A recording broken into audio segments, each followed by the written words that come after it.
मित्रांनो, आज बिग बॉसने अरबाजसाठी जो डिलेमा दिला आहे तो डिलेमा म्हणायचा की ए टीमला लागलेली लॉटरी म्हणायची कळतच नाही. कारण का ज्या पद्धतीने बिग बॉसने बायस गेम खेळलेला आहे ए टीमसाठी, बिग बॉस जोपर्यंत म्हणतात की अरबाज तुम्हाला कॅप्टन्सी व्यतिरिक्त घरातल्या सदस्यांसाठी जे आहे तुम्हाला सामान किंवा सोयीसुविधा विकत घेता येतील, तर तुम्हाला कॅप्टन्सी गमवावी लागेल. तिथपर्यंत तो डिलेमा ठीक होता, पण त्या बदल्यात तुम्हाला दुसऱ्या कुठल्या तरी सदस्याला ती कॅप्टन्सी द्यावी लागेल, कॅप्टन्सी सोडावी लागेल. त्यावेळेस निक्कीचे जे एक्सप्रेशन आले, ओ माय गॉड. म्हणजे निक्की जर ती कॅप्टन्सी अरबाजने अंकिताला दिली, अभिजितला दिली, पॅडी भाऊंना दिली किंवा डी पी दादांनी दिली तर ओ माय गॉड असं म्हणणं. ते तुझे एक्सप्रेशन किंवा ते ओव्हर रिॲक्शन येऊ देत, कारण इतकं ऑब्वियस होतं की ती कॅप्टन्सी आहे ती निक्कीलाच मिळणार आहे. तर मित्रांनो, हा निक्कीला कॅप्टन बनवण्यासाठी हा डिलेमा दिलेला होता.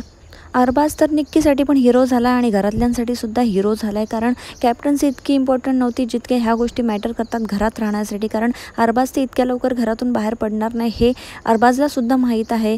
तर मित्रांनो, ह्याबद्दल तुम्हाला काय वाटतं? बीबीचा हा गेम फेअर आहे की अनफेअर? कमेंट सेक्शनमध्ये नक्की सांगा. व्हिडिओ आवडला तर प्लीज एक लाईक करा आणि बिग बॉसच्या प्रत्येक अपडेटसाठी सबस्क्राईब करायला विसरू नका. भेटू अशा अपडेट्स पुढच्या व्हिडिओमध्ये. तोपर्यंत जय हिंद, जय महाराष्ट्र.